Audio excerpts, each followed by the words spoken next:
Assalamualaikum warahmatullahi wabarakatuh. Perkenalkan, nama saya Zara Fatima dari Diploma 3 Kebidanan tingkat 2.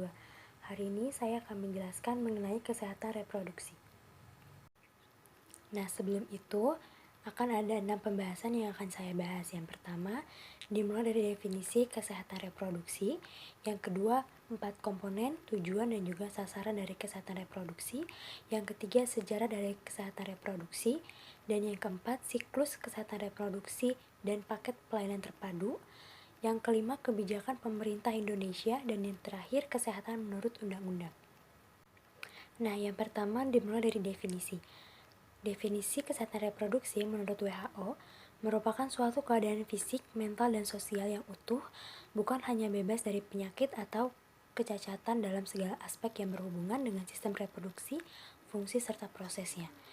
Jadi, bukan hanya terfokus pada penyakit dalam reproduksi, melainkan keadaan fisik, mental, dan juga sosial yang sehat atau utuh.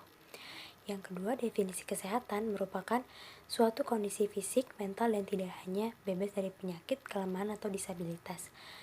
Ini merupakan sehat jasmani dan juga rohani, dan juga tidak merasakan sakit secara fisik maupun mental. Jadi, yang dikatakan sehat itu tidak sakit, tidak merasakan sakit secara fisik maupun juga mental.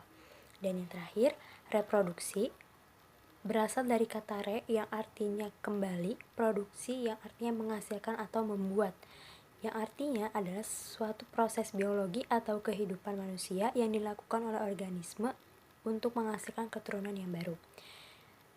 Jadi intinya proses reproduksi ini berlangsung terutama melalui konsepsi, yaitu proses di mana sel telur dan sperma bersatu untuk membentuk embrio.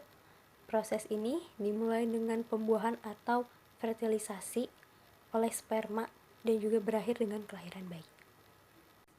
Nah, lalu ada 4 komponen, tujuan, dan sasaran kesehatan reproduksi.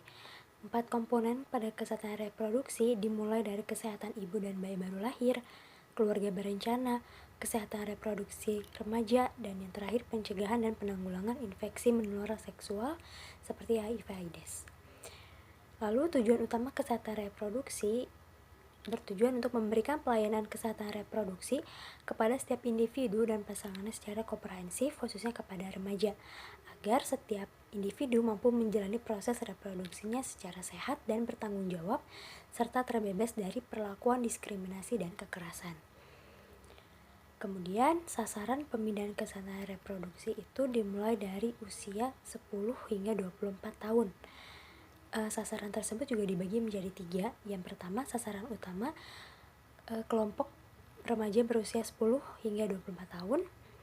Kemudian, sasaran sekunder meliputi orang tua, keluarga yang mempunyai anak remaja. Dan yang terakhir, sasaran tertier meliputi petugas kesehatan dan juga organisasi masyarakat.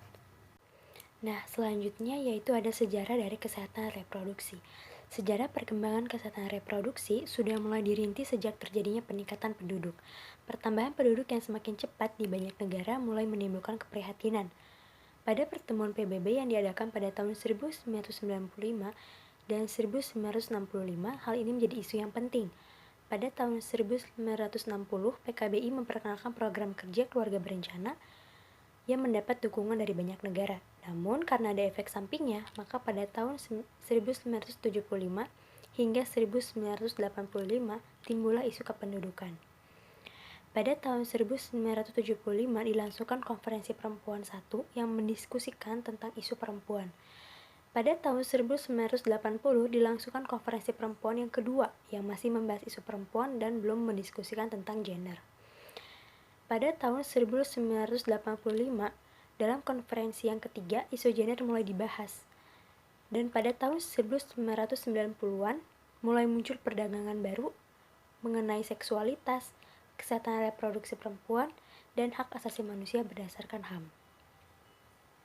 Jadi setiap tahunnya itu terus berkembang mengenai kesehatan reproduksi, dimulai dari yang pertama membahas isu perempuan, terus kemudian memperkenalkan program kerja keluarga berencana, lalu yang ketiga membahas gender, dan yang terakhir mulai mengenalkan seksualitas, kesehatan reproduksi perempuan ini bagaimana, hingga menegakkan hak asasi manusia. Lalu selanjutnya ada siklus dan paket pelayanan terpadu. Yang pertama, siklus kesehatan reproduksi dimulai sejak bayi dalam rahim hingga dilahirkan. Nah, pada proses dimulai dari bayi hingga dilahirkan itu meliputi kehamilan, kemudian saat bayinya baru lahir meliputi adanya tanda-tanda persalinan, terus IMD dan juga KB pasca persalinan. Lalu ketika menginjak masa kanak-kanak itu kita memperhatikan tumbuh kembang anak. Kemudian saat menginjak remaja itu kita lihat masa pubertasnya gitu. Dan saat masa dewasa itu sudah memasuki usia perkawinan gitu. Dan saat lanjut usia diawali dengan siklus menopause, kemudian yang terakhir meninggal dunia. Lalu yang kedua ada paket pelayanan terpadu. Pelayanan kesehatan reproduksi terpadu diatur melalui peraturan Menteri Kesehatan nomor 97 tahun 2014 yang dilaksanakan sesuai dengan kebutuhan pada tiap tahapan siklus kehidupan yang dimulai dari tahap konsepsi, bayi dan anak, remaja, usia subur, dan usia lanjut atau lansia. Pelayanan ini dilaksanakan pada fasilitas kesehatan tingkat pertama yang ditujukan untuk meningkatkan akses dan kualitas pelayanan kesehatan reproduksi melalui upaya promotif, preventif, kuratif, dan rehabilitatif. Dalam pelaksanaannya sangat penting mengutamakan klien dengan memperhatikan hak reproduksi, keadilan, dan kesetaraan gender melalui pendekatan siklus hidup. Kemudian ada kebijakan pemerintah Indonesia. Peraturan Pemerintah Nomor 16 Tahun 2014 tentang kesehatan reproduksi menyatakan pelayanan kesehatan reproduksi tidak hanya menjadi tanggung jawab pemerintah, melainkan juga pemerintah daerah, pemerintah provinsi maupun kabupaten atau kota.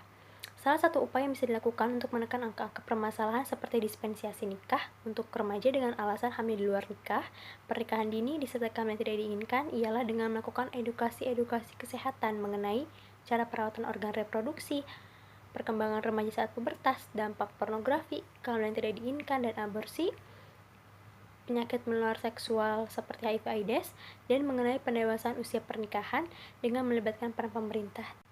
Dan yang terakhir yaitu kesehatan menurut undang-undang.